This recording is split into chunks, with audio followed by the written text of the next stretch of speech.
இன்றைக்கு மனித வாழ்க்கையிலே சோதிடக்கலை என்பது பின்னி பிணைந்திருக்கின்ற, அதன் மீது நம்பிக்கை கொண்ட மக்களை கோடிக்கணக்கிலே வைத்திருக்கின்ற ஒரு பெரிய விஷயம். ஆனால் இந்த சோதிடக்கலையுடைய வரலாறை எடுத்து பார்த்தால் வானசாஸ்திரத்திற்கும் இதற்கும் ஒரு தொடர்பு இருக்கிறது என்று சொல்லலாம். என்றால் வானசாஸ்திரத்தில் ஜோதிடத்தை ஆராய்ந்து பார்த்துக்கும்போது வானசாஸ்திரம் தான் எல்லாத்துக்குமே அஸ்திவாரம் என்று தோன்றலாம். வானத்துள்ள கிரகங்களும் சரி, நட்சத்திரங்களும் சரி, இந்த வானசாஸ்திரத்தை பற்றி நிறைய சொல்லுகிறது. உலகத்துடனும் அதில் உள்ள எல்லா பொருள் மீதும், மனித ராசியின் மீதும் இந்த கிரகங்களுக்கு அதிகமான ஆதிக்கம் உண்டு என்பதை நாம் புரிந்து கொள்ள வேண்டும். எப்படி சொல்லலாம் அப்படின்னா, மனிதனுடைய இயற்கை, கிரகங்கள், கடவுள், இவர்களுடைய பரஸ்பர இணைப்பு தன்மை, ஒரு கிரகங்களுடைய நிலைகளிலே எவ்வாறெல்லாம் மாற்றங்கள் வருகிறது என்று பார்க்கின்ற பொழுது சூரியனை மையமாக கொண்டு ஒவ்வொரு கோள்களும் இயங்கி வருகின்றன. அவ்வாறு இயங்கி வருகின்ற பொழுது இயங்குகின்ற அந்த இயக்கத்திற்கு ஏற்றவாறு நாம் பௌர்ணமி காலத்திலே கிரகத்தினுடைய செயல்பாட்டிலே மாற்றம் வருகின்ற காலத்தில் கடல் பொங்குகிறது, இயற்கையிலே நிறைய மாற்றங்கள் வருகிறது என்றெல்லாம் நாம் பார்க்கின்றோம். எனவே தத்துவத்தை ஆதாரமாக கொண்டு பார்த்தால் எதுவுமே எப்படி இயங்குகிறது. இப்போ உதாரணமாக சூரியனை சுற்றி கிரகங்கள்லாம் தனியாக அந்தரத்தில் மிதக்குது, அதுக்கெல்லாம் எந்த ஸ்டாண்ட் இருக்குதா, என்ன இருக்குது, எப்படி தானாக சுற்றுது என்ற கேள்வி கேட்குறாங்க. ஆனால் காற்று நிரப்பப்பட்ட ஒரு பலூன் அல்லது ஆக்சிஜன் நிரப்பப்பட்ட ஒரு பலூனை கூட வச்சுக்கலாம். அந்தரத்தில் விட்டுவிட்டால் தானாக மிதந்து கொண்டு செல்லுகிறது. அப்போ ஒரு பலூன் மட்டும் எந்த விதமான ஸ்டாண்டு இல்லாமல் எப்படி ஆகாயத்தில் பறக்குது, ஆகாயத்தில் நடக்குது அப்படின்னு பார்க்கும் பொழுது அதற்கான காற்றினுடைய ஈர்ப்பு தன்மைகள் தனியாக மிதக்கின்ற ஒரு தனித்தன்மை ஏற்படுத்தி ஒரு பலூனை வச்சே உதாரணம் காட்டலாம். இந்த கோள்கள் எவ்வாறு தனியாக இந்த பூமி இயங்குகிறது என்று. எனவே அந்த தன்மையில் நம்முடைய வாழ்நாளிலே இந்த கிரகங்களுக்கெல்லாம், அது இப்போ பூமினா அந்த பூமியை சார்ந்து வாழுகின்ற விலங்குகள், மனிதர்கள், ஏன் இயற்கை தாவரங்கள், சாவர ஜங்கமங்கள், அங்கே இருக்கின்ற அத்துணையுமே அந்த பூமிக்குள் அடக்கம். இந்த பூமி சாதாரணமாக சூரியனை சுற்றி வருகின்ற பொழுது பூமியை சார்ந்த பக்கத்திலேயே இந்த கோள்களும் இயங்குகின்றன.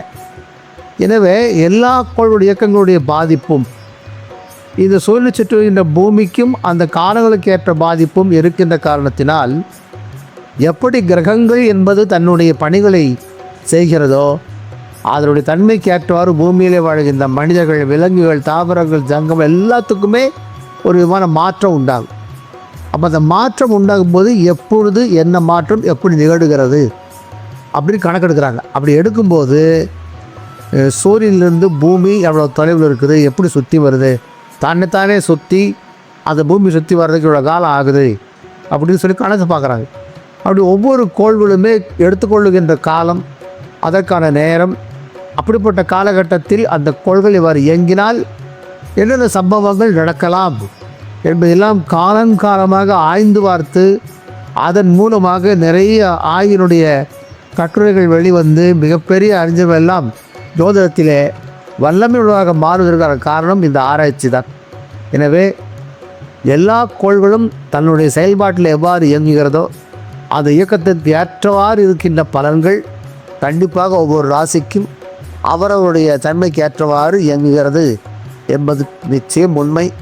காரணம், இது பூகோள ரீதியாக எடுத்துக்கொண்டாலும் கூட பௌர்ணமி காலத்தில் ஒரு மாற்றம் இயற்கைக்கு வருவதும், அதே போல் அமாவாசை காலங்களில் இயற்கைக்கு ஒரு மாற்றம் வருவதும், அங்கு வாழுகின்ற ஜீவராசிகளுக்கு மாற்றம் உண்டாவதெல்லாம் நாம் வனங்களிலே இயற்கையாக பார்க்கலாம், கடலிலே இயற்கையாக பார்க்கலாம்.